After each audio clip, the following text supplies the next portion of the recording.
Hi, I'm Andrew Diemond, development specialist and occasional fill-in host for Jazz 88. Bluegrass Saturday Morning airs every Saturday from 7 to noon on 88.5. And after years of listening, even filling in on a show here and there, I now have the distinct pleasure of sitting down with host Phil Nusbaum as he celebrates 30 years of hosting Bluegrass Saturday Morning on KBEM. Welcome, Phil. Thanks Thank for you, taking Andrew. some time to talk with me. Oh, you ain't kidding. Yes, thank you. Yeah, so let's give the people a bit of context here first. So, can you give us a little overview on how you first got involved with KBEM and Bluegrass Saturday Morning, and kind of what the show is all about for those who may be new to it? Well, the Carl Elmo, who is the creator of the show, the first, like, he was a student in North High School, and as a high school project, he started Bluegrass Saturday Morning, and he continued after graduation. Well, some years went by. Actually, a group I was playing with called Urban Renewal Bluegrass played a set for Bluegrass Saturday Morning. And it must have come out in the conversation that I had experienced hosting bluegrass and other forms on radio. So when Carl prepared to go to graduate school in DeKalb, Illinois, he thought of me and said, "You want to do this?" And so I said yes. And at the time, the show was advocated by bluegrass community forces like Kevin Barnes, for example, Mari Menzel at the Homestead Pick and Parlor. And the show continued, went from 4 to 5 hours at some point. And so that's my involvement. And the show was intended, at least in my version, to be a bluegrass music radio show for people who like bluegrass. But there's more than one kind of bluegrass. In any living culture, there's going to be ferment.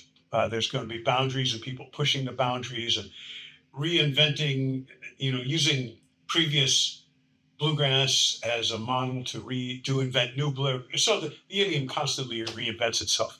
And just to tap into all those things and to include forms which belong in the same galaxy, like old time music or some of the cutting edge post bluegrass forms, progressive acoustic, and to make a nice package based on that. It is a benefit to the show being 5 hours where you can get into all the different tangents of bluegrass because it is more than one thing. You're definitely right.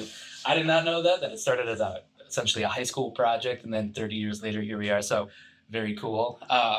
And, Phil, you've been such an integral part of the Minnesota bluegrass scene here for decades. But I know you've also, like we were just discussing, you've traveled around quite a bit. You've reported and gigged around and covered bluegrass scenes from all corners. So what makes the Twin Cities different, both as someone who's been so involved in it, but also for someone who is kind of on the outside looking in? Like what makes our scene unique?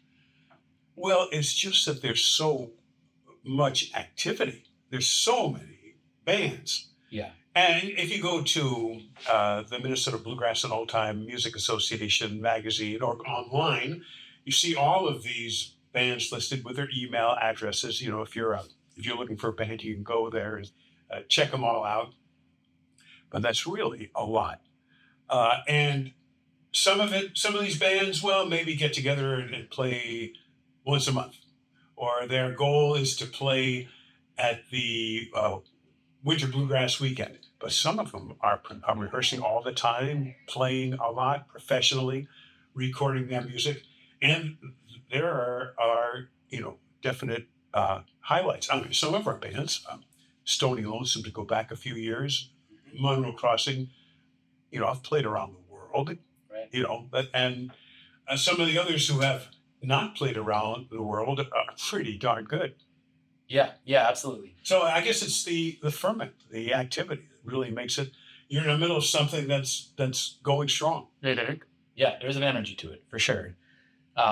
Great. Well, like I mentioned, we're here celebrating your 30 years doing the show, and I know you've been broadcasting even before your time here. So you've been in the game a long time. So I guess my final question here is, do you have any advice for people who may be looking to get into broadcasting or who may just be breaking into it in 2024?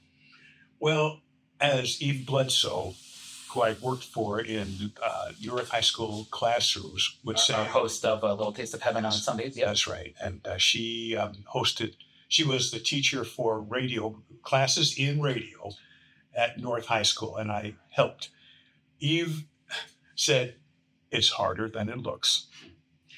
So I would say to someone trying to break into radio, just, try to get experience somewhere.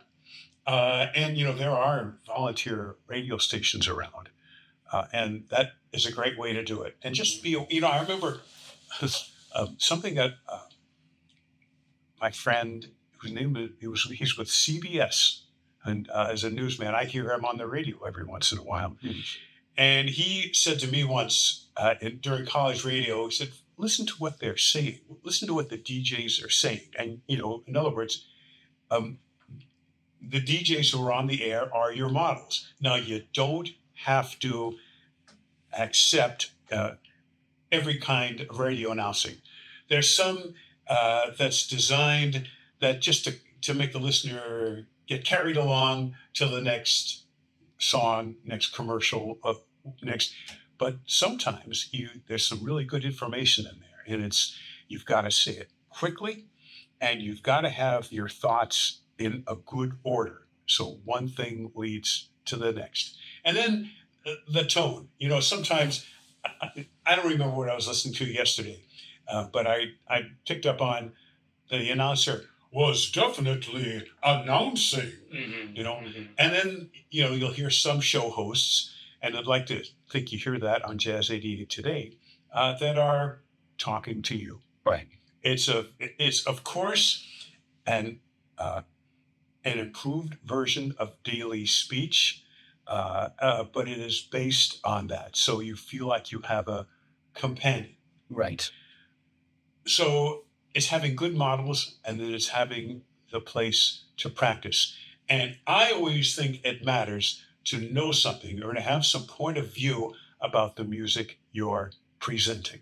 And because your best listeners are the ones who are not only using the radio for background, but it's foreground. Like when you're driving in your car and you've got music radio on, well, if you're saying something smart or playing music that really, makes a connection with people are going to listen. Well, that's your chance to, that's when you rise to ahead of the rest of the pack, people will notice. Right.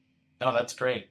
Well, Phil, thank you so much for your years of companionship on the airwaves. I know I've been listening to you for 20 plus years every Saturday, and it has felt like that. So it's a testament to you and your 30 years here with KBEM. So congratulations on that. And thanks for talking with me. Thank you, Andrew.